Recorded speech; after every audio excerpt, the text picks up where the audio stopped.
Baik, selamat siang Bapak dan Ibu sekalian. Kita ketemu kembali untuk hari ini untuk kuliah kebijakan dan promosi kesehatan ya. Karena ini memasuki bulan puasa, bagi yang berpuasa saya ucapkan selamat berpuasa. Semoga full dalam 1 bulan ya, dan juga semuanya juga dalam kondisi sehat ya. Karena Bapak Ibu makin kesini deadline makin banyak ya, sehingga banyak hal yang harus dipertimbangkan. Oke Bapak Ibu, saya akan cerita tentang media media untuk promosi kesehatan. Ada 5 atau 6 slide yang membutuhkan keaktifan Bapak Ibu untuk memberikan tanggapan ya, supaya kita bisa dinamis ya, kuliah hari ini menjadi semakin dinamis maksud saya. Oke, baik, sudah nampak nampaknya. Oke. Jadi kita akan bicara tentang pembuatan media pembelajaran untuk promosi kesehatan ya. Jadi kita kan kadang butuh media untuk menyampaikan kepada mereka ya, yang masyarakat, terutama kita bicara masalahnya di masyarakat ya. Macam-macam medianya itu apa saja sebetulnya? Saya tuliskan aja. Yang paling sering adalah PowerPoint ya. Ada leaflet atau booklet yang Bapak Ibu buat sendiri mungkin. Ada video, ada mungkin aplikasi ya. Saat ini kan kita sudah memiliki banyak aplikasi. Lalu ada alat peraga ya. Kemungkinannya ada di 5 hal seperti ini. Nah, yang akan kita diskusikan adalah ya, kita masuk ke yang paling umum dulu, yaitu PowerPoint ya. Nah, silakan Bapak Ibu jawab aja kotak-kotak ini. Keuntungannya PowerPoint apa, kerugiannya apa, dan responden yang seperti apa yang senang dengan mendengarkan PowerPoint tentang presentasi tentang promosi kesehatan. Oke, silahkan Bapak Ibu yang akan menjawab ini, silahkan. Saya tunggu. Keuntungan, kerugian, responden. Yuk, nggak usah malu-malu loh. Saya mau coba Pak Yosef. Sopo gi, Mbak Sopo gi? Siska. Siska. Oke, silahkan Mbak Ya, Siska. ya kalau saya sih dengan PowerPoint keuntungannya kalau misalkan itu dibuat dengan eh, simple, Hmm.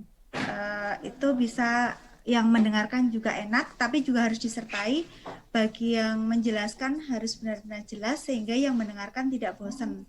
Oke, terus?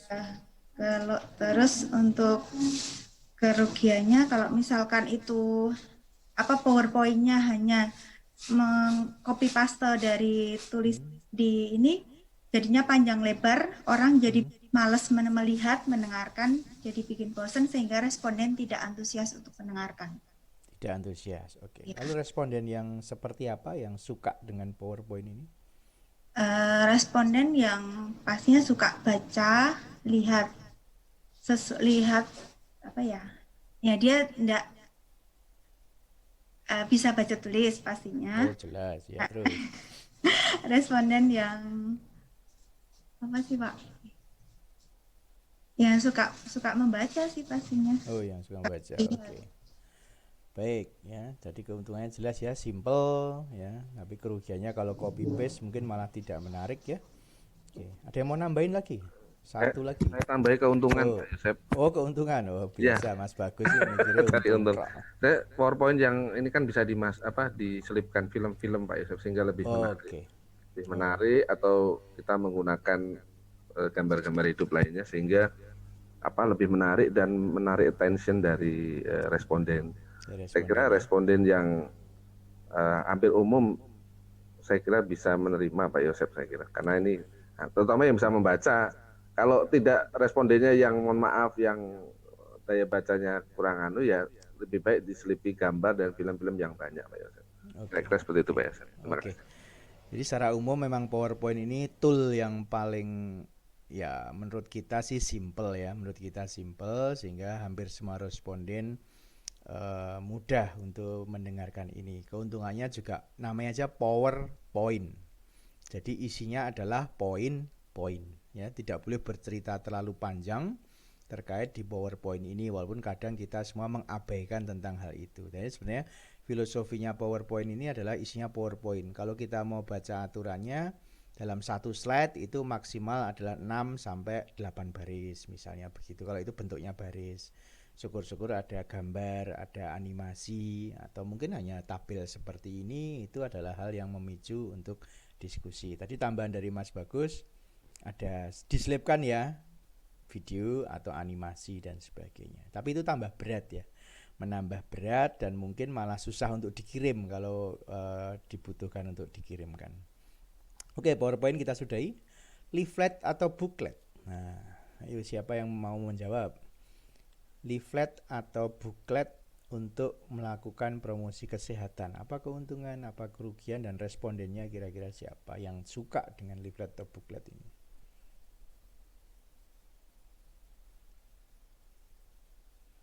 Ya silakan yang mau menjawab. Mungkin saya mencoba, Pak. Oke, Mbak Anggi ya, silakan Mbak. Ya. Untuk leaflet dan booklet ini untuk keuntungannya dia lebih mudah ya Pak dibawa kemanapun. Kemudian apa namanya, informasinya juga mungkin cenderung lebih lengkap gitu ya, bisa. Kalau tadi PowerPoint kan memang hanya poin-poin, kalau leaflet dan booklet informasinya bisa lebih lengkap. Kemudian Oke. untuk kerugiannya mungkin terkadang ini ya orang membaca leaflet itu belum tentu paham juga kalau tidak disertai dengan informasi verbal gitu ya, kalau Oke. PowerPoint. Jadi mungkin bisa menyebabkan miskomunikasi juga. Itu salah satu kerugiannya. Kemudian kalau respondennya ini juga umum bisa sih menerima leaflet atau booklet ini, cuman kalau kayaknya kalau anak-anak muda sekarang kayaknya leaflet dan booklet mungkin kurang menarik bagi mereka. Tapi kalau mungkin orang yang sudah sepuh atau lansia mungkin masih ini ya, masih mungkin bikin leaflet di apotek itu masih rajin membaca atau membawa pulang, dibawa samping pulang gitu. Tapi kalau anak-anak muda kayaknya agak sudah nggak tertarik ya. Iya. Ya, mungkin itu Pak, terima kasih. Matur nuwun. Itu jawaban Mbak Anggi ya. Jadi menarik untuk orang-orang tertentu yang suka membaca. Tapi mungkin yang muda-muda kalau tulisannya terlalu banyak mungkin tidak tertarik untuk membaca ya. Ya, oke. Ada lagi yang mau menjawab satu orang lagi, silahkan. Mungkin nambahin Pak, dari saya mau nambahin. ya. Siapa dulu? Ayo rebutan. Enggak, saya cuma mau nambahi kerugiannya, Pak. Oh, nambahi kerugian. Silahkan Mbak Siska. Kerugiannya mungkin kita harus ngeluarin biaya lebih ya Pak ya, karena biaya cetak itu. Biaya ya, masalah biaya ya. Biaya, iya, itu saja. Tadi ada yang mau nambahi lagi siapa ya? Iya, saya Pak Yosef. Mungkin untuk Mbak Ratih. Oh, Mbak Ratih. Okay. Ya, untuk jangkauannya kalau leaflet kan hanya dibagi mungkin pada tempat itu, misalnya kita upload di media sosial, bisa jangkauannya lebih luas. PowerPoint lewat WA aja bisa sampai kemana-mana. Kemudian kelemahannya kalau namanya kertas kemudian mudah tipis ya, mudah terbuang, mudah hilang seperti itu.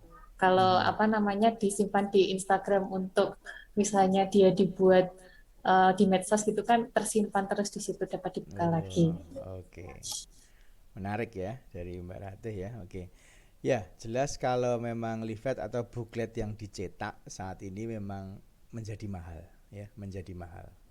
Tapi kalau memang leaflet atau booklet itu bisa dikelola lewat media sosial, itu menjadi lebih murah ya. Saya pernah punya pengalaman membuat booklet ini ya. Booklet hitam putih itu nggak menarik sekarang Bapak Ibu ya, booklet hitam putih itu nggak menarik. Walaupun informasinya sudah kita upayakan, itu memang sebuah informasi yang perlu. Jadi booklet itu yang menarik, yang warna-warni, kertasnya juga lux ya, agak tebel itu ya, agak tebel. Kalau kertasnya cuma A4 HVS biasa itu ya ternyata kurang keren menjadi booklet. Nah, sehingga jatuhnya seperti yang dikatakan Mbak Siska tadi, mahal ya. Tapi kalau bookletnya seperti itu yang kita buat ya, memang isinya menarik, warna-warni, kertasnya bagus, memang responden juga tertarik, terutama responden untuk yang sifatnya personal. Jadi ada penjelasan umum mungkin lewat PowerPoint, lalu secara lebih detail itu ada di booklet atau di leaflet. Nah, ini responden menarik karena kalau PowerPoint tadi kan sifatnya umum ya, sifatnya umum. Ya, kadang orang untuk bertanya males tapi kalau sudah habis itu disebarin bukletnya atau leafletnya, mereka bisa membaca dan mereka, oh ini tadi pertanyaan saya terjawab di sini. Jadi mereka suka. Jadi memang mungkin perlu kombinasi ya, tidak kalau hanya buklet saja atau leaflet saja ya mungkin tidak menarik. Mungkin tadi sudah disebutkan dengan PowerPoint bisa menjadi sebuah kombinasi. Nah, leaflet atau buklet ini kalau terlalu banyak tulisannya itu juga pada tidak tertarik membacanya. Ya, jadi memang harus kita efisien lah dalam membuat leaflet atau buklet itu, dalam kata-kata, ada gambar dan sebagainya. Baik, berikutnya, kalau video. Apa keuntungan, apa kerugian dan responden yang tertarik dengan video. Artinya video ini video yang kita buat sendiri ya, bukan video yang kita cuplik-cuplik terus kita masukkan di PowerPoint, bukan. Kalau misalnya kita membuat video, kira-kira keuntungan, kerugian sama responden yang tertarik dengan ini siapa? Ya silahkan yang belum jawab yuk, gantian yuk. Iya Pak, saya coba jawab nih. Sinten nggih? Zahro. Oke, Mbak Sarro, silakan Mbak Sarro.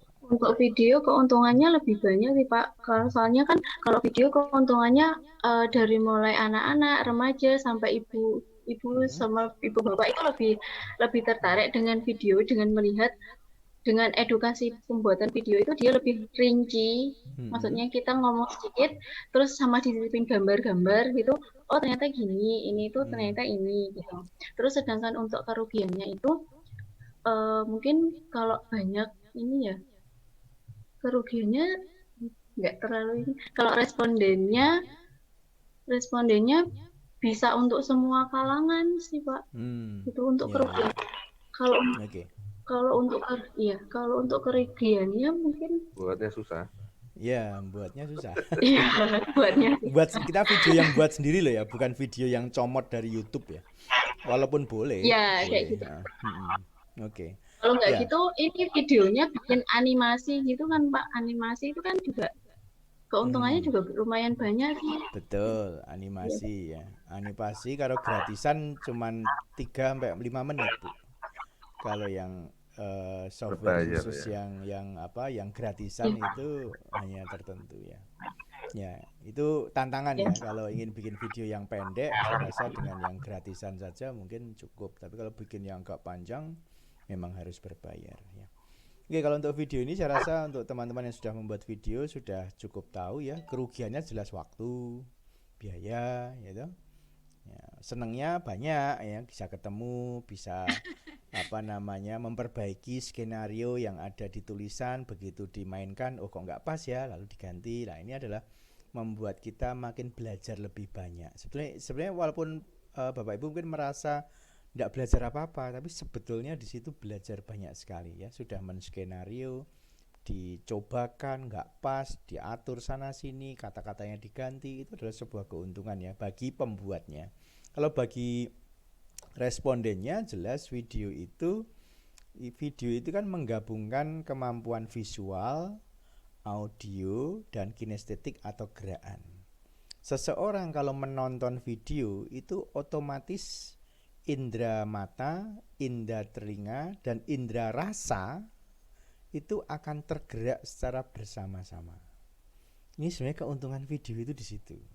Sehingga kalau Bapak Ibu menonton sebuah video yang mungkin ceritanya serem kan takut, ceritanya yang melankolis ikut menangis, itu kan semua kan karena visual, mendengar, dan kemudian rasa itu ikut bermain. Nah, sehingga dengan demikian edukasi melalui video sebetulnya sesuatu yang saya katakan merupakan proses pelibatan responden dengan cukup aktif ya. Faktor penglihatan, faktor pendengaran, kemudian rasa itu terlibat. Itu keuntungan untuk responden adalah sebetulnya itu. Kerugiannya adalah kalau videonya itu panjang. Biasanya kalau teman-teman membaca communication skill ya, terutama kalau Anda berbicara, itu berapa lama sih audiens punya atensi ya? Itu sama dengan video juga. Kalau Bapak Ibu punya cerita seperti ini ya, sedang mengajar atau sedang mengajar atau apa, itu paling perhatian utama itu 15 menit pertama. Lama kan? Ya. Kalau 15 menit pertama Ini itu orangnya bisa ya, full, Tina. Tapi 15 menit ini pertama dalam itu periksa bisa tunggu full, dokter. maka bisa enak. Dari mana ini ya? Dari 15 menit bisa full itu enak. Tapi kalau terlalu panjang videonya 1 jam itu tengah-tengah pasti banyak yang miss.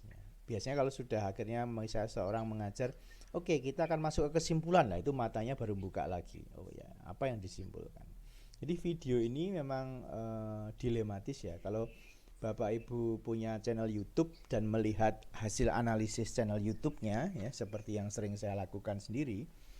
Kalau video YouTube yang dibuat itu, pembelajaran yang dibuat itu hanya 15 menit sampai 20 menit, itu rata-rata 60% video itu dilihat oleh audiens. Tapi kalau video itu 1 jam, itu paling hanya dilihat itu 10 menit yang pokok-pokok saja. Mereka akan skip ya, tinggal digeser-geser dan sebagainya.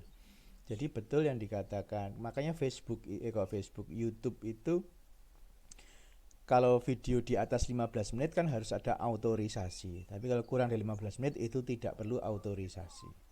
Karena memang 15 menit menurut saya adalah sebuah masa di mana video itu rata-rata akan ditonton oleh semua orang. Karena waktunya tidak panjang.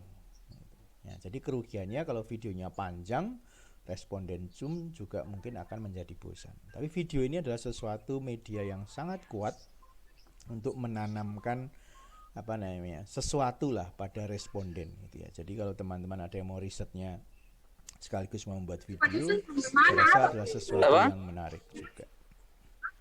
Oke, lalu alat peraga ya, alat peraga Bapak Ibu. Kalau alat peraga, kira-kira apa nih keuntungan kerugiannya? Alat peraga, silakan. Itu alat peraga. Ada yang mau menjawab, silakan.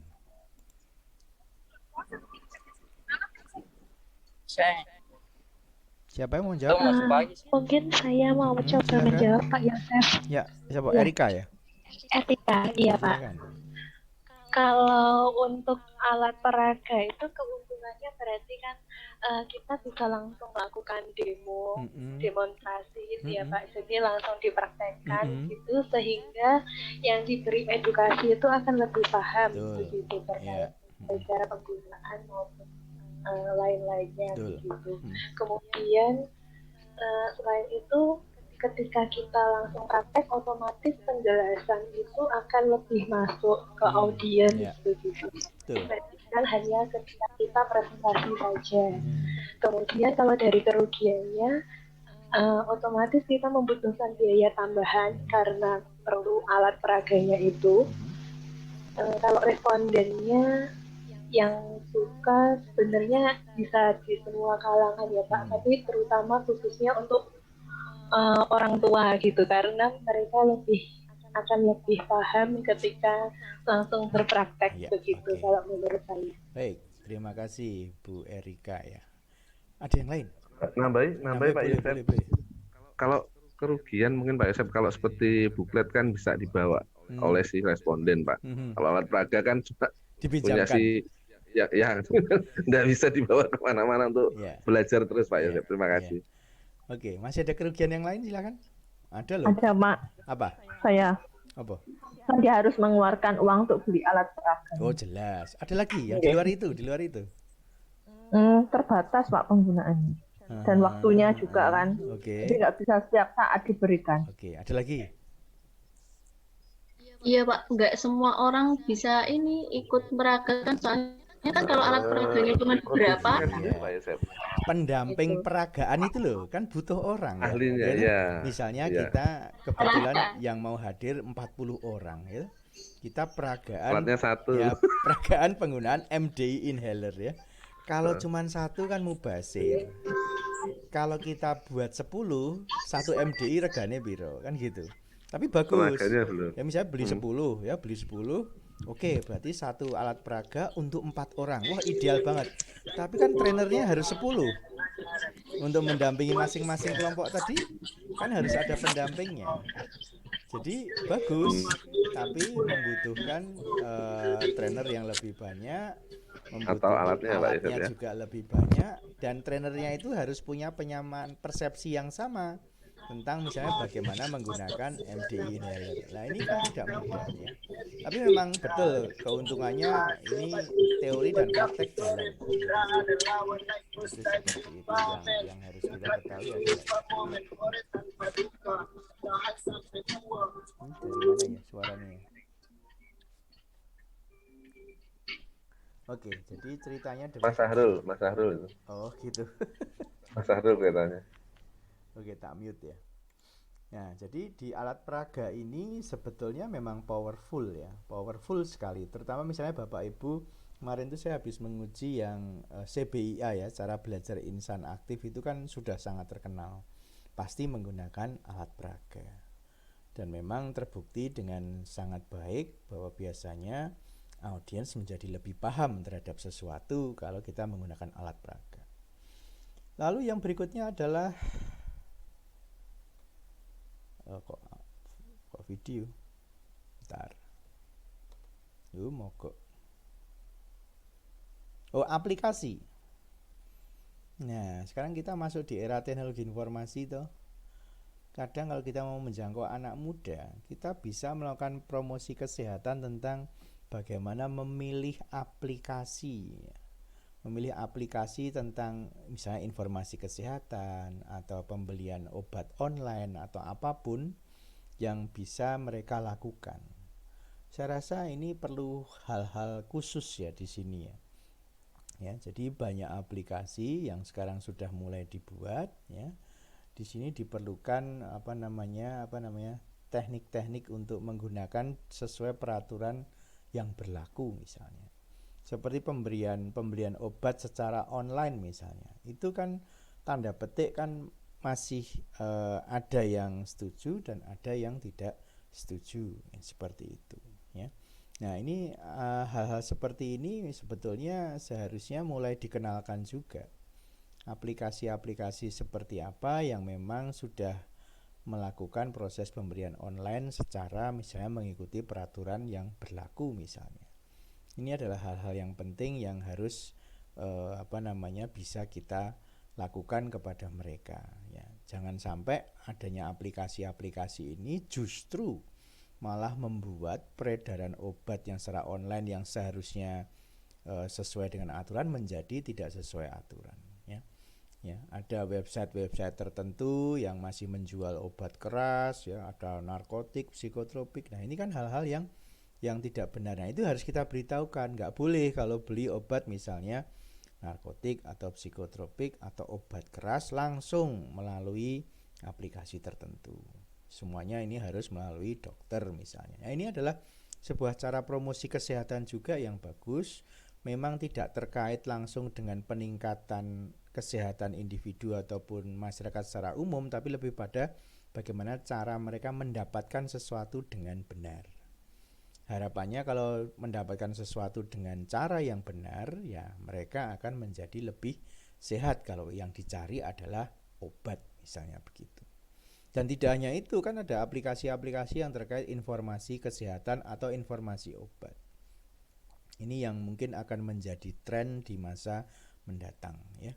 Jadi saya pernah ditanyain seorang praktisi yang mengatakan apakah di tempat Bapak ada misalnya penulisan tugas akhir yang membahas tentang pembuatan aplikasi untuk obat, bisa untuk dari sisi pengelolaan, bisa untuk pembelian dan sebagainya.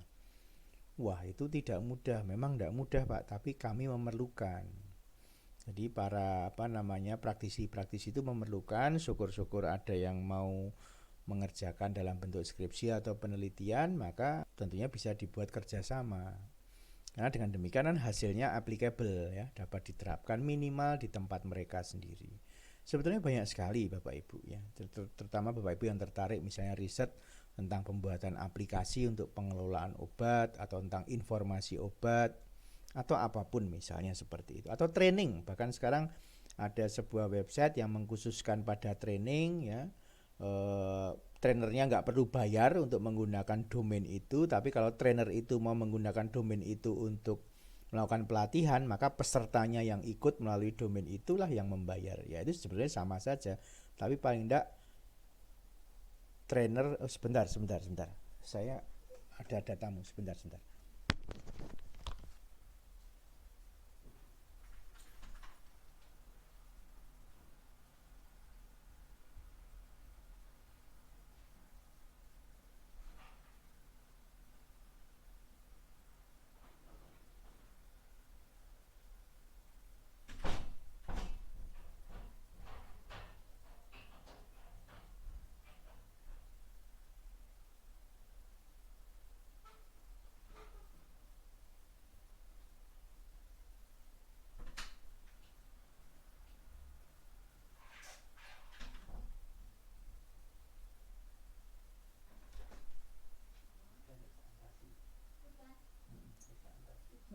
Mbak Widya siap presentasi nih ya nanti.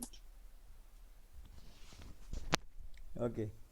Maaf nih, sampai mana ya tadi ya? Sampai aplikasi ya tadi ya?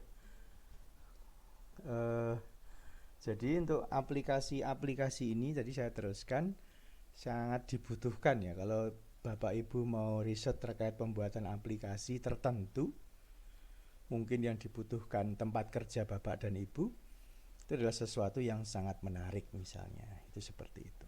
Oke, baik, untuk tanya jawabnya saya rasa sudah cukup.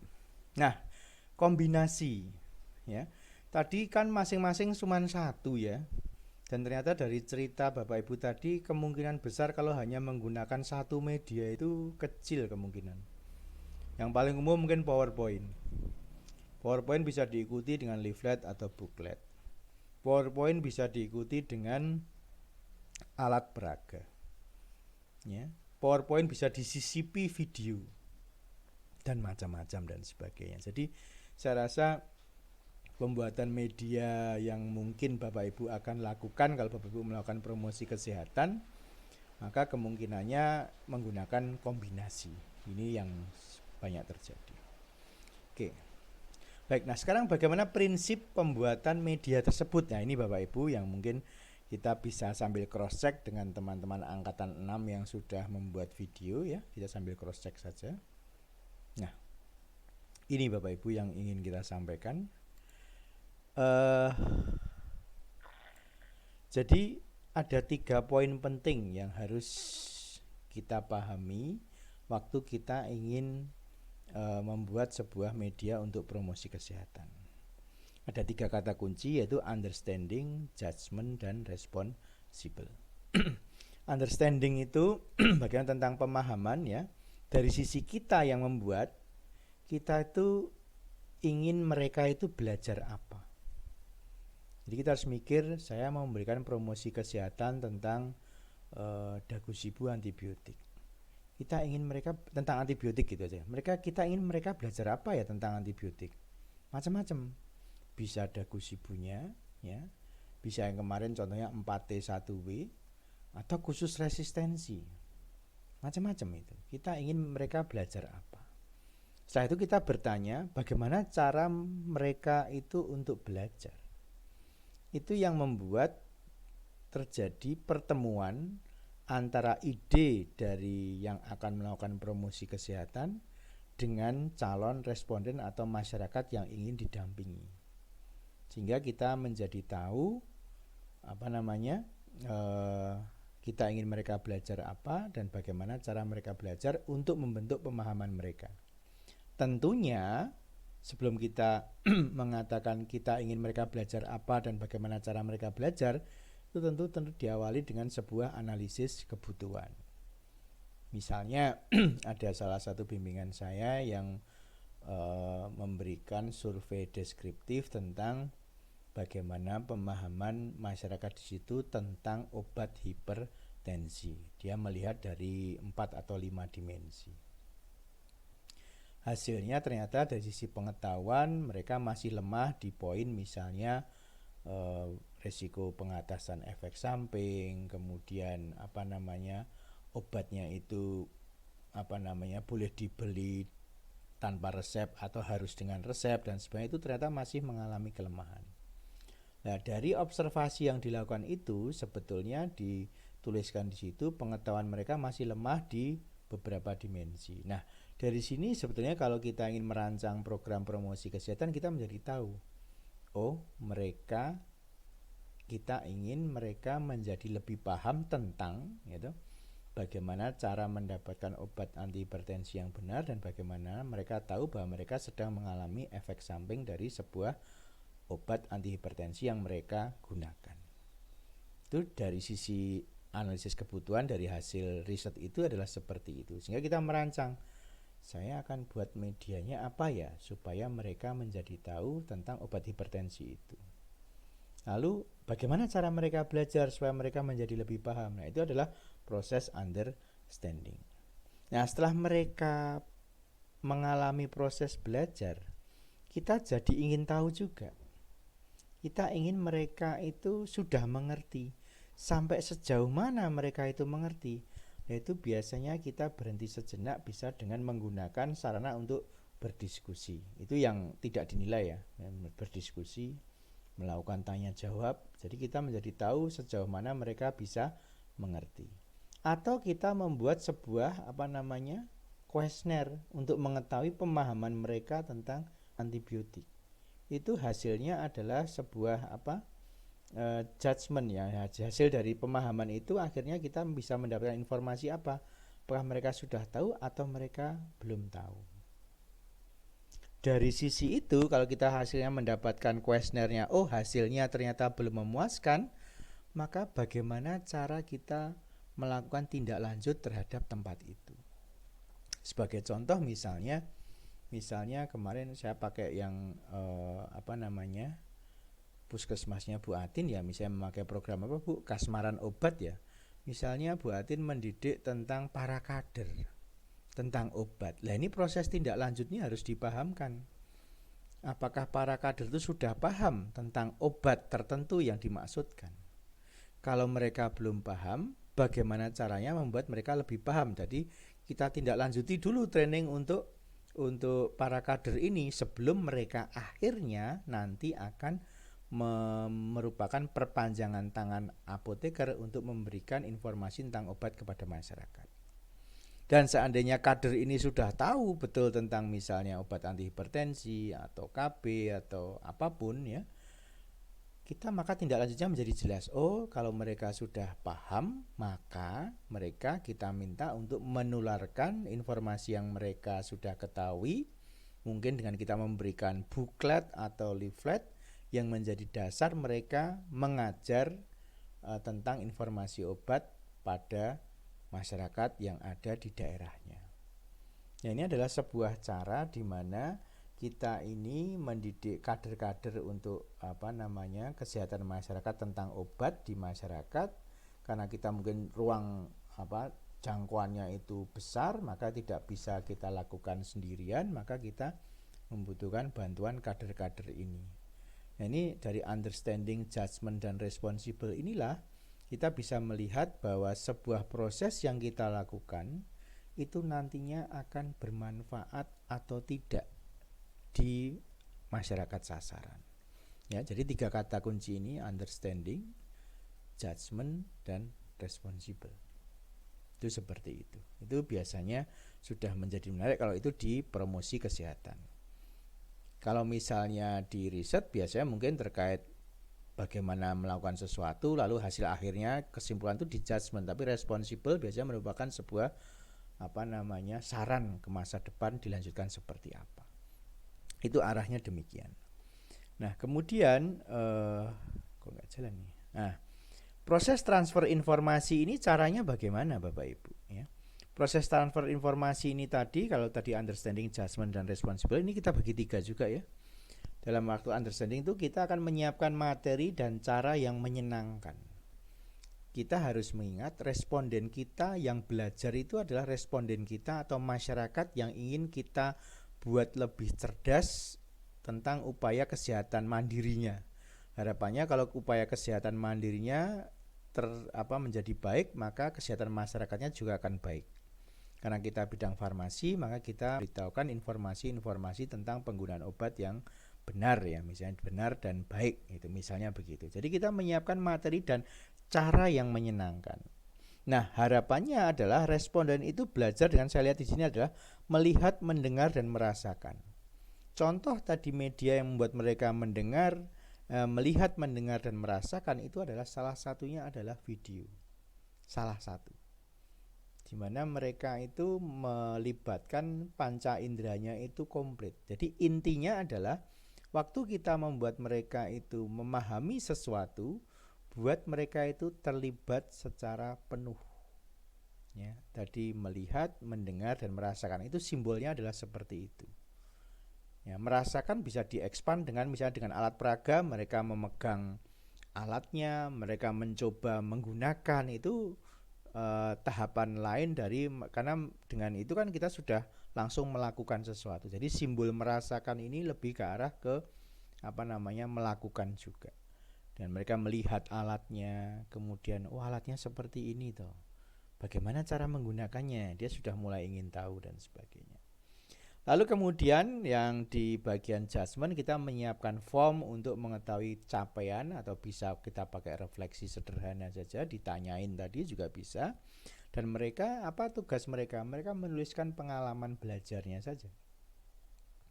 Jadi cukup dengan mereka menuliskan pengalaman belajarnya, kita akan melihat pemahaman mereka sampai sejauh apa. Tapi memang ini termasuk tolak ukur kualitatif, jadi perlu tolak ukur untuk menginterpretasi ini. Kalau memakai kuesioner sudah jelas, misalnya pengetahuan ya benar salah. Kalau sikap dan tindakan ya memakai skala Likert misalnya begitu. Lalu kalau untuk tindak lanjut atau responsibel adalah apakah kita menyiapkan program lanjutan atau kita memiliki mitra kerjasama yang akan membuat program ini berjalan dengan lebih baik. Ya, ini seperti itu. Jadi dan demikian responden juga menuliskan rencana tindak lanjutnya di masa mendatang. Nah, Bapak Ibu, dari cerita ini adalah sebetulnya yang diharapkan dari sebuah promosi kesehatan, misalnya ini tentang obat oleh seorang apoteker, diharapkan ini mampu menggerakkan masyarakat untuk bisa apa? Untuk dia bisa makin berdaya, makin memahami, saya menggunakan obat lisinopril. Lisinopril ini untuk anti hipertensi. Obat ini harus digunakan secara terus menerus. Kalau obatnya habis, sebaiknya cek tekanan darah lagi ke dokter dan kemudian mendapatkan obat lagi. Selama proses penggunaan obat, saya juga harus rutin melakukan cek mandiri tekanan darah. Ini adalah sebuah proses yang membuat mereka itu terus belajar, ya, terus belajar.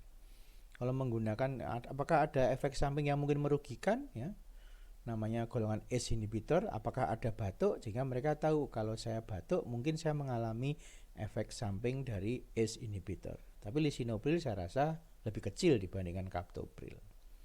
Mungkin ada yang batuk-batuk seminggu pertama, tapi setelah itu tidak lagi, yaitu tidak mengganggu. Jadi mereka tahu kalau mereka mengalami efek samping tertentu, mereka harus melaporkan ke siapa? Kepada dokter yang merawatnya atau ke apoteker yang melayani resep lisinopril tersebut. Nah, ini kita berdayakan mereka supaya betul-betul mereka itu betul-betul paham terkait permasalahan penggunaan obat yang ada pada mereka. Nah, ini program promosi kesehatan seperti inilah yang sebetulnya diharapkan bisa kita lakukan. Kalau kita ingat beberapa waktu yang lalu kita pernah berdiskusi bahwa teman-teman apoteker itu sangat bersemangat dalam memberikan informasi obat kepada masyarakat. Namun memang kita memiliki kelemahan adalah kita kadang tidak memonitor tindak lanjut dari masyarakat tersebut. Ya, sebaiknya kalau Bapak Ibu ingin mempunyai pengalaman promosi kesehatan yang membuat Bapak Ibu betul-betul semakin dalam menghayati ini adalah Bapak Ibu memiliki sebuah tempat yang akan menjadi tempat binaan dari Bapak Ibu. Bapak Ibu akan merasa ajaib di situ. Ternyata pertanyaan masyarakat itu akan semakin banyak. Kalau kita hanya datang di suatu tempat dan memberikan promosi kesehatan, itu kedekatan emosional itu sebetulnya nggak ada. Tapi kalau kita sering datang secara reguler, ya, 2 bulan sekali, ya, misalnya begitu, ya, itu nanti lama-lama Bapak Ibu akan mendapatkan permasalahan penggunaan obat di tempat itu sangat banyak. Ya, sehingga disitulah Bapak Ibu bisa membantu mereka untuk menjadi semakin paham untuk mengatasi masalahnya, dan pasti Bapak Ibu akan mengalami peningkatan kompetensi. Karena Bapak Ibu belajar, kemudian mempraktekkan apa yang dipelajari dan mendapatkan feedback dari mereka tentang pelajaran yang diberikan, sehingga Bapak Ibu akan makin berkembang di kemudian hari. Nah, ini hal-hal penting yang ingin saya sampaikan kepada Bapak Ibu terkait promosi kesehatan. Cobalah kalau nanti Bapak Ibu tertarik, miliki saja sebuah RT atau RW yang Bapak Ibu dampingi, atau kelompok penyakit tertentu yang Bapak Ibu dampingi. Didampingi aja selama 3-6 bulan. Bapak Ibu akan mendapatkan banyak pengalaman dari sisi itu. Dan mungkin ajaib betul ya. Jadi masyarakat adalah sebuah tempat belajar yang luar biasa sekali. Ya, sehingga apa yang diceritakan di berbagai teori misalnya dalam pembelajaran bahwa seorang mahasiswa itu harus dilibatkan di masyarakat, menurut saya itu sangat benar. Di program Kampus Merdeka, di mana seorang calon lulusan itu harus terlibat dalam sebuah proyek di desa atau di industri atau dimanapun, itu adalah sebuah proses memang untuk mematangkan diri. Nah, kalau itu misalnya di desa terkait apoteker, terkait promosi kesehatan, itu betul-betul sarana belajar yang luar biasa sekali. Itu seperti itu.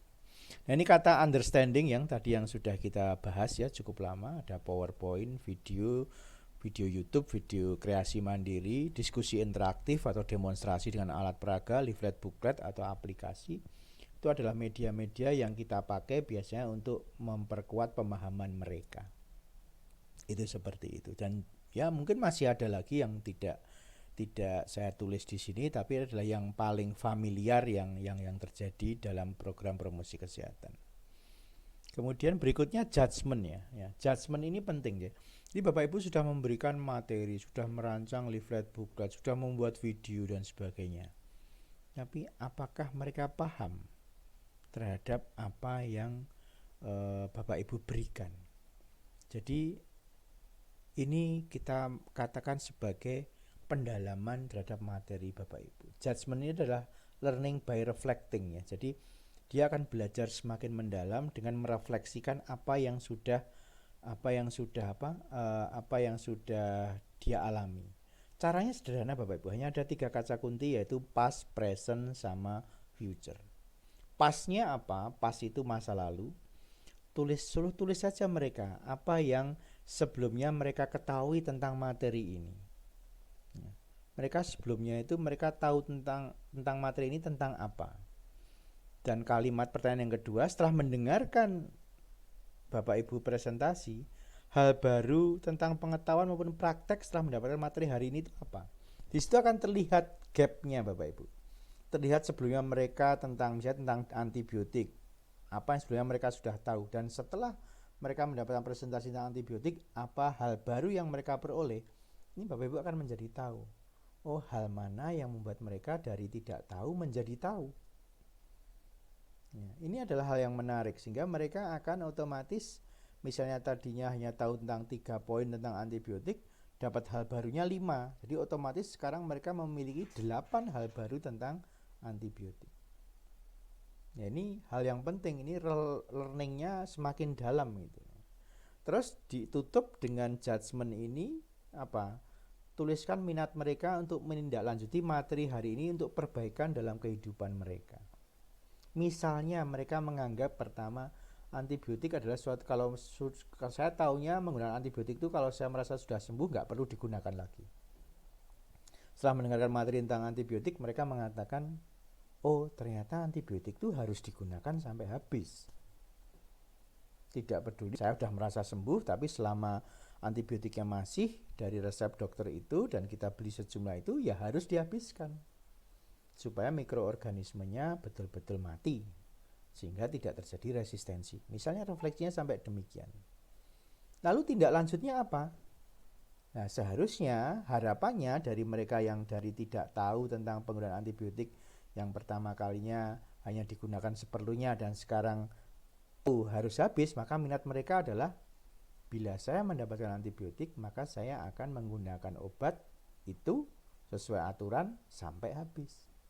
Nah, ini kalau mereka bisa menulis sampai di situ, Bapak Ibu bisa mengatakan pada titik itu maka mereka itu berhasil mendapatkan pengetahuan yang diharapkan oleh Bapak Ibu. Sekaligus Bapak Ibu menjadi tahu metode yang saya pakai untuk melakukan promosi kesehatan ini dengan media PowerPoint kombinasi dengan leaflet atau dengan alat peraga dan sebagainya, ini efektif untuk pemberdayaan masyarakat. Nah, ini yang penting Bapak Ibu. Kalau Bapak Ibu bisa meng-catch ya, menangkap sampai segini pemahaman masyarakat, Bapak Ibu akan mendapatkan sebuah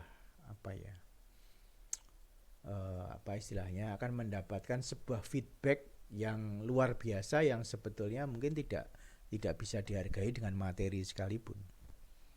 Oh, ternyata saya bermanfaat ya untuk masyarakat ini. Kalau Bapak Ibu pernah merasakan hal itu, Bapak Ibu pasti merasa pada saat itu, wah ternyata ilmu saya bermanfaat. Nah, dengan semakin melakukan sesuatu yang membuat ilmu Bapak atau Ibu itu semakin bermanfaat, Bapak Ibu akan makin lama akan semakin kompeten. Ini adalah hal yang semakin membuat Bapak Ibu semakin bersemangat dalam menekuni praktek kefarmasian ya. Kalau Bapak Ibu memang senang berinteraksi dengan masyarakat banyak, ini memang promosi kesehatan kan banyak ya, seperti itu. Kemudian berikutnya responsible ya. Tadi ada rencana aksi ya. Kalau rencana tadi di refleksi tadi dia hanya mungkin akan menggunakan antibiotik sampai habis. Oh, itu bagus ya, itu seperti itu ya. Jadi dari sisi responsible ini kalau sudah menjadi mereka tahu mereka bisa memanage dirinya, maka harapannya adalah mereka itu betul-betul mengelola cara hidup mereka. Ini bentuk kalau kita mendampingi sebuah tempat dalam beberapa waktu setelah kita mendapatkan minat mereka mendapatkan antibiotik sampai habis, maka tindak lanjut mereka akan semakin tahu bagaimana cara mengelola obat itu dalam kehidupan mereka. Mungkin contohnya untuk antibiotik itu dagus ibunya yang diberikan atau 4T1W.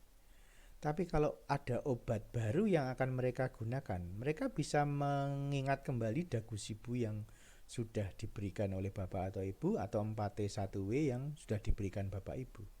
Sehingga mereka bisa meniru apa yang sudah pernah didengarkan oleh mereka sendiri. Misalnya dari sisi mendapatkan obat, semua mendapatkan obat itu hanya ada dua caranya, melalui resep dokter atau melakukan pengobatan mandiri melalui swamedikasi. Obat apa yang harus dibeli dengan resep dokter, obat apa yang bisa dibeli tanpa resep. Dengan promosi kesehatan yang terkait dapatkan itu dengan dua hal itu saja, itu akan mengubah cara masyarakat dalam memandang pengelolaan obat. Dia tidak akan sembarangan dalam menggunakan obat dalam sisi responsibel setelah menggunakan itu. Oh, saya mendapatkan antibiotiknya sudah habis. Oh, saya kalau misalnya mengalami sakit yang sama harus ke dokter untuk mendapatkan resep antibiotik lagi kalau memang itu memang dibutuhkan antibiotik. Sehingga dia tidak sembarangan untuk, wah itu saya sudah pernah menggunakan antibiotik itu. Walaupun nggak bisa beli di apotek, jangan-jangan dia sekarang bisa beli secara online. Nah, hal ini yang harus ditekankan. Antibiotik adalah obat keras, apalagi antibiotik oral ya, yang saya maksudkan di sini ya, sehingga harus dibeli berdasarkan resep dokter. Ini adalah kata kunci. Nah, ini adalah sebuah bentuk responsibel dari masyarakat yang timbul setelah Bapak Ibu melakukan promosi kesehatan. Mungkin ini nampaknya sangat teoritis, ya, mungkin ya, kalau memang kita hanya datang dan kemudian pergi, ini teoritis.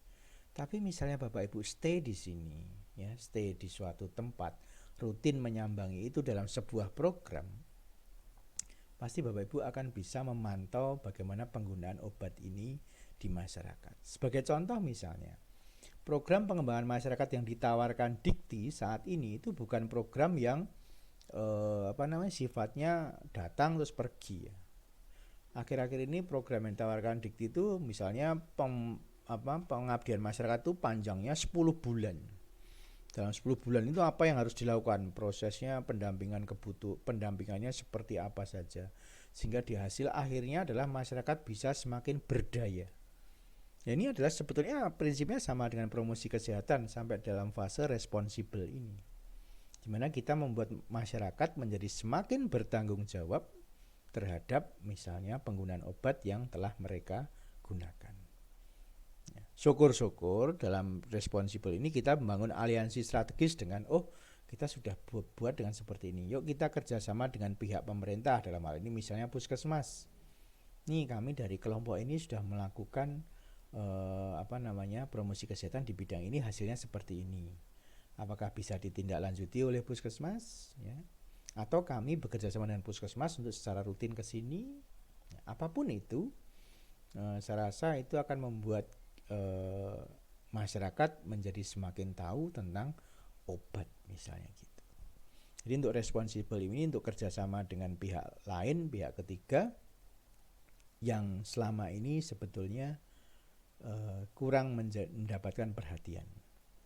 Dan kalau ini bisa dikelola terus-menerus, saya rasa masyarakat Indonesia akan semakin baik tingkat kesehatannya, misalnya seperti itu. Ya.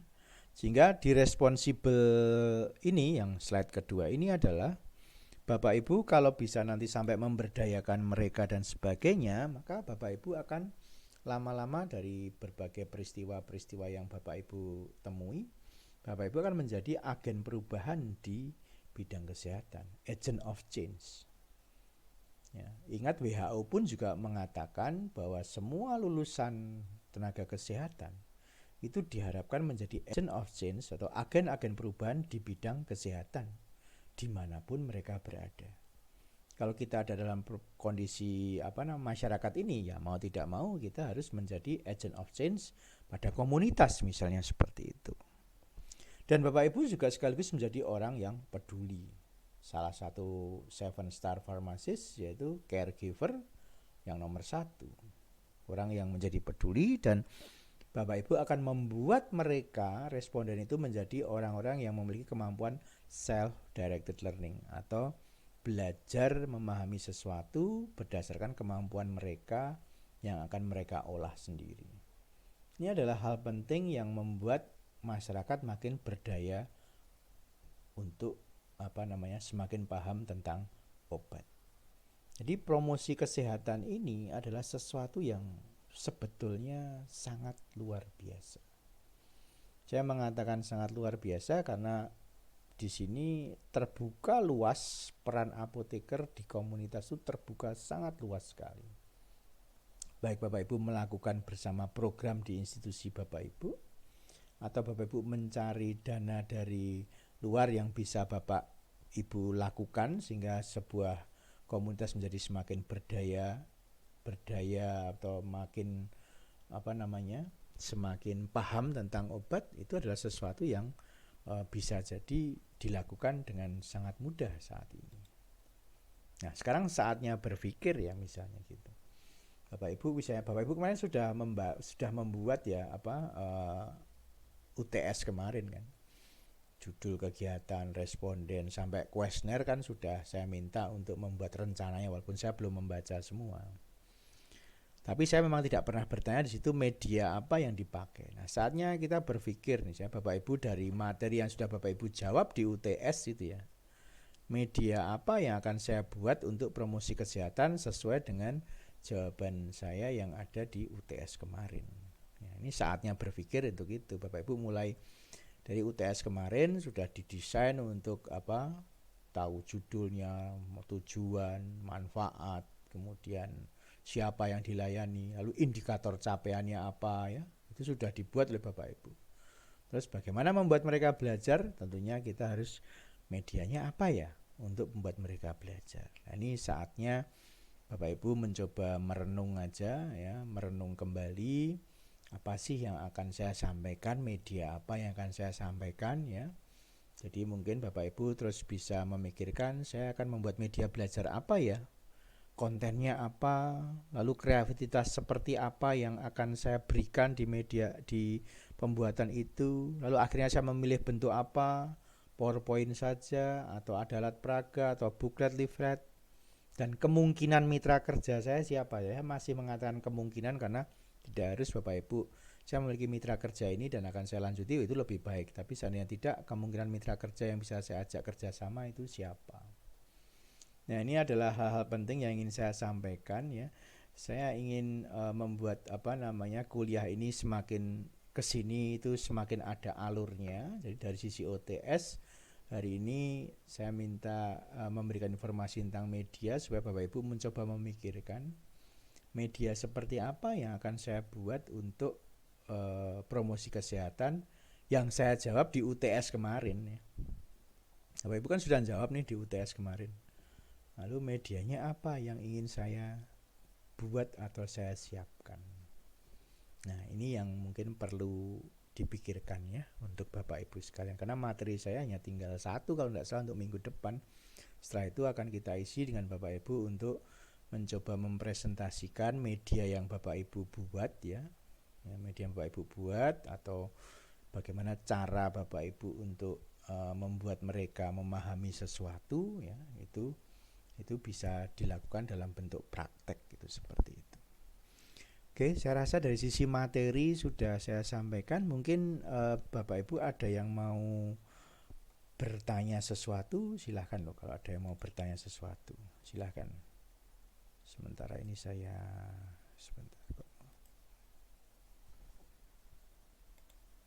silahkan Bapak Ibu, kalau ada yang mau bertanya sesuatu.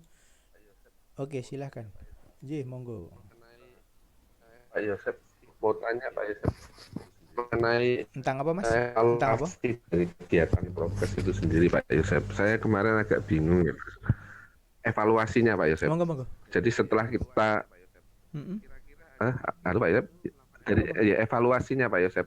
Kira-kira hanya kita itu melakukan evaluasi itu dengan tentang waktu tertentu dengan beberapa kali, ataukah cukup sekali saja Pak Yosep? Misalnya begini, kita seperti kemarin saya kan memilih obat tradisional Pak Yosep untuk obat herbal untuk meningkatkan imunitas tubuh itu Pak Yosep. Nah, sedangkan COVID sendiri itu kan panjang waktunya Pak Yosep. Kalau kita hanya melakukan evaluasi sekali 2 kali, apakah cukup? Apakah berapa? Ini bagaimana Pak Yosep? Ada rentang waktunya? Apakah rutin kita lakukan dengan menggunakan kuesioner yang sama, atau bagaimana Pak Yosep? Kita bedakan antara program promosi kesehatan dengan kemungkinan riset promosi kesehatan ya, Mas Bagus ya. Oke. Kalau program promosi kesehatan yang Bapak Ibu lakukan ya, saya rasa kalau Bapak Ibu melakukan yang pertama sebelum Bapak Ibu presentasi atau memberikan alat peraga atau memutar video, Bapak Ibu membuatkan semacam pretest ya, bentuk kuesioner, kemudian memberikan materi, lalu post test, itu saya rasa sudah sebuah lalu dilihat selisih antara pre dan post. Untuk program promosi kesehatan yang sifatnya mandiri itu artinya ya hanya untuk topik itu, saya rasa sudah cukup ya. Kan ini kan kegiatan yang sifatnya sosial ya Mas ya, sifatnya sosial, artinya tidak ada tuntutan harus bagaimana, kecuali Bapak Ibu memutuskan untuk ini adalah hasil awal kami, lalu kita ikuti kebutuhan mereka dan kita dampingi sampai mereka bagus ya. Itu kalau ikut program ya, yang program. Tapi kalau dalam hal riset ya, yang rata-rata dipakai itu adalah ada pre, ada post. Lalu untuk mengetahui apakah pengetahuan itu terendapkan dengan baik ya toh, itu kan ada masa retensi toh Mas. Masa retensi berapa lama pengetahuan itu tinggal ya. Ya, kita tidak tahu persis berapa lama pengetahuan itu tinggal di masyarakat. Itu nggak tahu persis. Jadi biasanya setelah pre lalu post 1, lalu biasanya post 2-nya itu ada di bulan ke-1 ya, bulan ke-1 atau 3 atau 4 minggu berikutnya. Kalau pengen lebih baik lagi, ada post 2, pos 1, pos 2, pos 3. Pos 3 itu 3 bulan kemudian. Tapi kan kalau terkait dengan riset itu berapa lama waktu yang dialokasikan untuk riset tersebut. Itu seperti itu. Nah, biasanya untuk mengatasi kendala waktu ini misalnya ada pre, pos 1, lalu ada pos 2 dan pos 3 itu kan nunggunya lama Mas ya. Kalau saya sih mending pre sama pos, lalu posnya ini ada wawancara. Ada wawancara sebagai data pendukung, apa sih yang Bapak Ibu sudah langsung peroleh saat ini dan apa yang menjadi tahu dan sebagainya. Lalu yang pos 2 yang 1 bulan kemudian diikuti lagi wawancara. Dari hasil ini Bapak Ibu yang masih ingat apa ya dari dulu cerita yang dulu itu apa. Nah, itu kan bisa menjadi pendukung mana yang informasi yang betul-betul tertinggal di masyarakat itu dan masih dilakukan dan mana yang memang sudah menguap. Kalau saya seperti itu Mas. Jadi ada pre, pos 1, pos 2, lalu di pos 1 dan di pos 2 itu diberikan data kualitatif untuk mendukung, untuk mengetahui. Jadi kuesionernya misalnya dapat angka, tapi ingin tahu sebenarnya pengetahuan apa sih yang hal baru apa toh yang mereka, jadi hal baru apa yang mereka peroleh dari hasil presentasi ini. Terus yang pos 2-nya apa yang masih nyantol sampai hari ini dan menjadi sebuah kebiasaan yang sudah dilakukan dalam 1 bulan ini. Yaitu bisa menjawab waktu Mas Bagus. Kalau itu riset ya. Kalau itu riset. Karena saya paham kalau sampai bulan ketiga untuk memonitor ya waktunya riset yang cukup panjang dan itu bisa diatasi dengan apa sih yang ingin dicari dengan kalau misalnya kita sampai post test bulan ketiga apa sih yang dicari gitu loh. Apakah pemahaman pengetahuannya, pemahaman tentang sikapnya atau pemahaman tentang tindakannya apakah masih tertinggal. Kalau memang itu yang mau dilakukan dan itu bisa didekati dengan wawancara tadi sebagai data pendukung, saya rasa kan bisa toh. Jadi di pos 1 apa yang sudah mereka peroleh, sikap baru apa yang akan mereka lakukan dan tindakan baru apa yang akan mereka lakukan. Tapi di pos 2-nya sikap baru yang sudah konsisten dilakukan sebulan ini apa? Yang tindakan yang sudah konsisten sebulan ini terkait dengan materi itu apa? Nah, itu kan bisa memotret juga Mas terkait dengan pos 3 kalau mau dilakukan di 3 bulan yang terakhir. Kalau saya gitu. Ya, itu tergantung cara pandang aja. Iya Pak. Kalau yang di TS kemarin terus terang kan saya sendiri kan melihat gini, ya ada juga Pak Yosef dari mulai penggunaan SCT ya Pak Yosef Iya. Kan itu sosial kognitif teori itu Pak Yosef. Ya. Nah, itu kan barang terus terang buat saya pribadi mungkin ada beberapa teman juga suatu yang baru. Nah, saya menggali Pak Yosef. Saya melihat yang konstruk itu yang dipakai itu kan ada banyak sebenarnya Pak Yosef. Tapi kok ada saya lihat di beberapa penelitian hanya satu ya, Mas, ya? efikasi, ada yang 2 misalnya Pak Yosef. Ini saya terus kira kalau riset seperti itu, nah kalau ini hanya sekilas saja Pak Yosef, kira-kira apa yang mendasari memilih jumlahnya itu kita ngomong promosi apa sih, kesehatan lagi ya, yang sosial kognitif teori kan sebenarnya kan perilaku apa yang diharapkan yang terjadi pada seseorang dan lingkungan tersebut toh, kan bener enggak? Waktu sosial kognitif itu kan sebenarnya sudah dijawab itu toh. Ada behavior, ada person, ada environment ya. Bagaimana kita mengharapkan perubahan perilaku pada seseorang dan komunitas itu seperti apa? Itu goalnya kan itu, projected behaviornya adalah seperti itu. Sehingga indikator capaiannya untuk mendapatkan perilaku kan orang harus punya pengetahuan, ya dah kan gitu. Orang harus punya pengetahuan, orang harus punya sikap, dan orang berani memutuskan, bertindak. Itu yang paling mendasar, Pak. Jadi kenapa saya ambil sosial kognitif teori, karena itu paling mendasar, dan itu sering dibicarakan dalam pertemuan-pertemuan kita. Pengetahuan, sikap, tindakan, pengetahuan, ini kan diomong terus. Sebenarnya arahnya ke sana. Jadi perilaku itu kan penggabungan dari pengetahuan, sikap, dan tindakan. Pengetahuan itu berdiri sendiri, sikap berdiri sendiri, tindakan berdiri sendiri. Kalau mau di blended tiga-tiganya kita sebut sebagai perilaku. Makanya namanya projected behavior kan gitu. Yang ada di social cognitive theory itu behavior. Jadi kata behavior itu bisa diterjemahkan sebagai pengetahuan, sikap, dan tindakan. Nah, seseorang itu harus punya pengetahuan, seorang itu harus punya sikap dan berani memutuskan. Nah, lingkungan itu kan harus juga, apakah lingkungan itu, situasi pada lingkungan itu kondusif apa tidak? Ya, support atau tidak? Supportnya dalam bentuk apa? Ya, supportnya dalam bentuk apa? Support itu yang harus kita bayangkan. Supportnya itu apakah misalnya ketua RT mengadakan pertemuan secara rutin, misalnya 3 bulan sekali untuk informasi obat, misalnya gitu kan, itu bisa dilambah sebagai sesuatu yang rutin, misalnya begitu. Apakah ada yang peduli terhadap selalu mengingatkan tentang kesehatan, misalnya seperti itu. Nah, itu masalahnya ada berapa poin, itu sebetulnya aslinya kalau itu riset hasil dari analisis kebutuhan, Mas.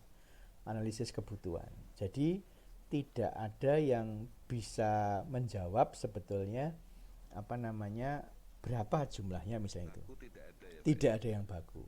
Jadi misalnya gini, kalau saya kan bidangnya pembelajaran ya. Baku tidak ada ya Pak Yusuf ya. Seorang mahasiswa itu kapan toh siap untuk belajar? Ya kan pertanyaannya akeh banget itu. Satu, kalau dia memang sebagai pribadi itu bisa belajar secara mandiri. Itu bisa diambil. Seorang mahasiswa siap belajar itu kalau belajar secara mandiri. Kedua, dia mau bekerja sama dengan orang lain. Ya toh? Dia belajar mandiri itu supaya tahu informasi apa yang bisa dia peroleh. Belajar dengan orang lain itu memperkuat informasinya itu benar atau tidak. Dan yang ketiga apa? Berani mengkomunikasikannya di luar anggota kelompok. Nah, kalau seseorang mahasiswa belajar dengan cara itu, maka dia sudah self-directed, belajar mandiri. Dia sudah belajar bersama kelompok, bisa small group discussion.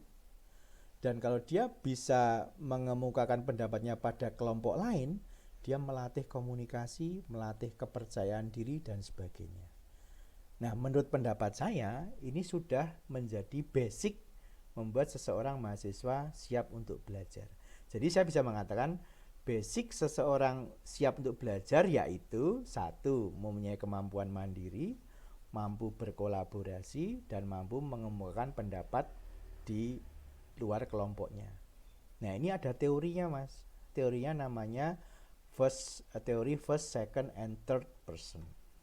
Jadi kita menerjemahkan first, second, and third person itu dengan kata mandiri, kolaborasi, dan memberikan komunikasi di luar kelompok. Nah, ini ada 3 dimensi itu, Mas Bagus. Jadi apakah akan ada yang akan menelurkan dimensi yang lain? Bisa jadi ada. Semakin kita berkembang, semakin itu gitu. Ini kalau mau didekati dengan teori Kombi bisa, Mas. Apakah seorang mahasiswa itu siap untuk belajar? Tergantung kapasitas.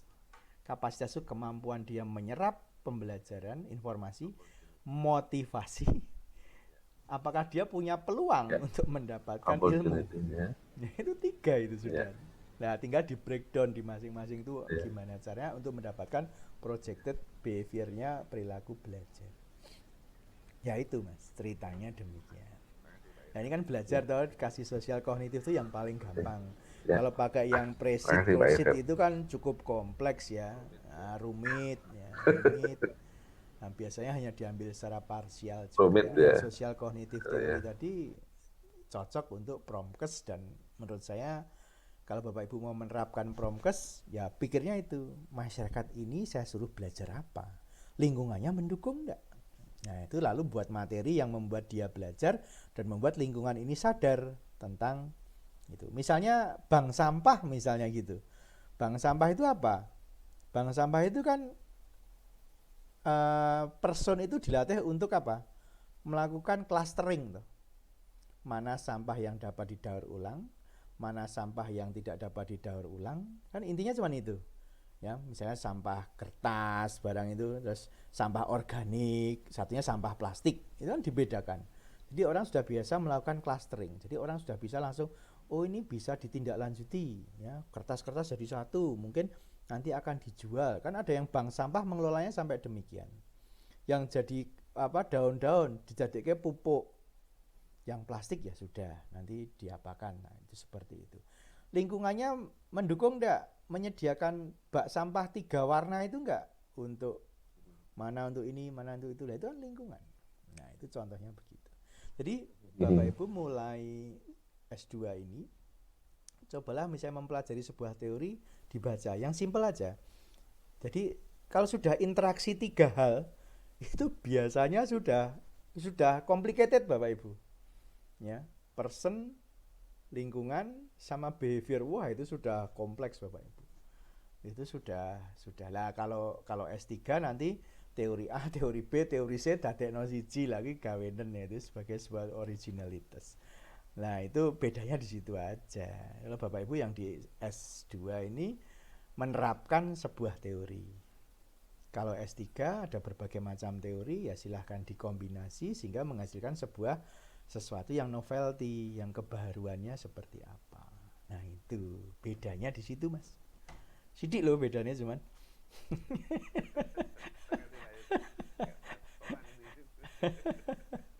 Gitu teman. Jadi Promkes sama tapi apa yang ada di Promkes secara sederhana bisa diterapkan di riset. Cuman riset itu lebih rigid. Kalau kuantitatif harus rigid dari awal, kalau kualitatif namanya emerging design. Kalau ada suatu hal yang memang berbeda sesuai rancangan, ya lakukan perbaikan itu seperti itu. Kalau kualitatif kan gitu, emerging design.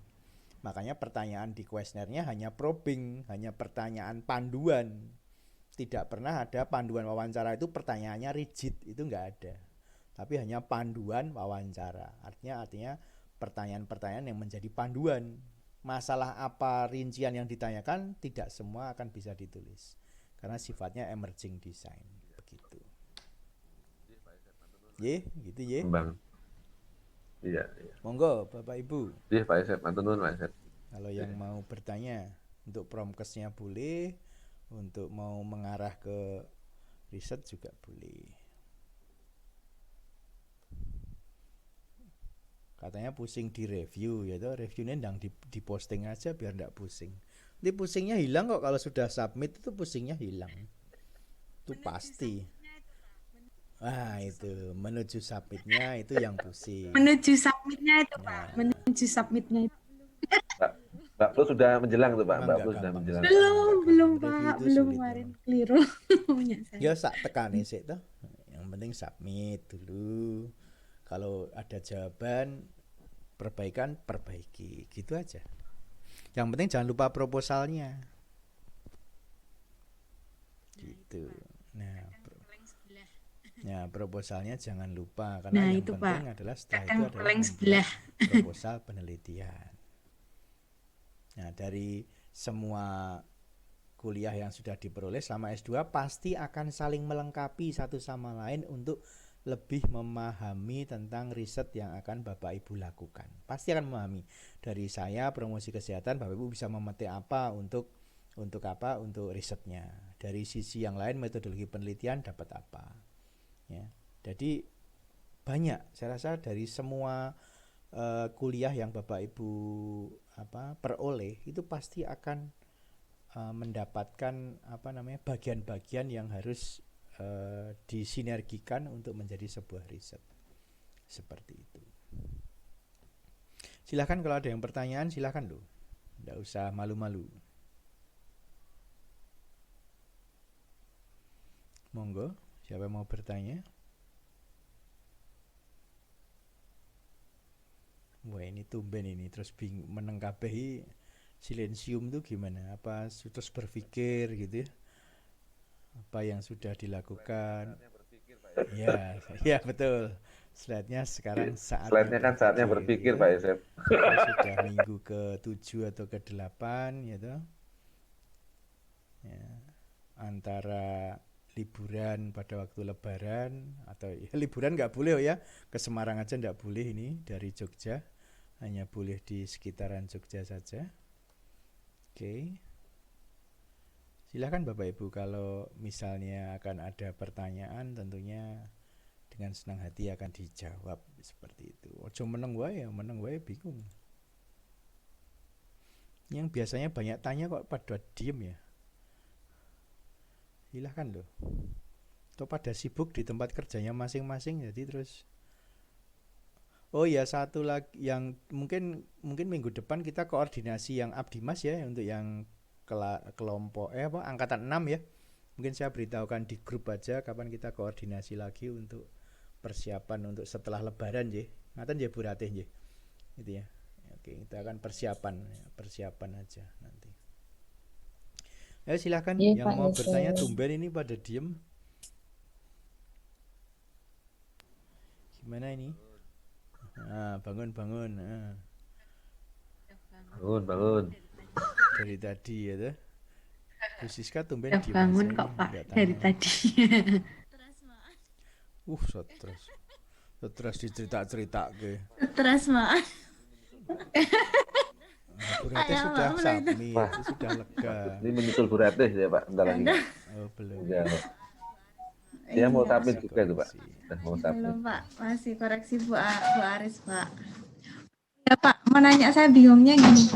Kemarin kan saya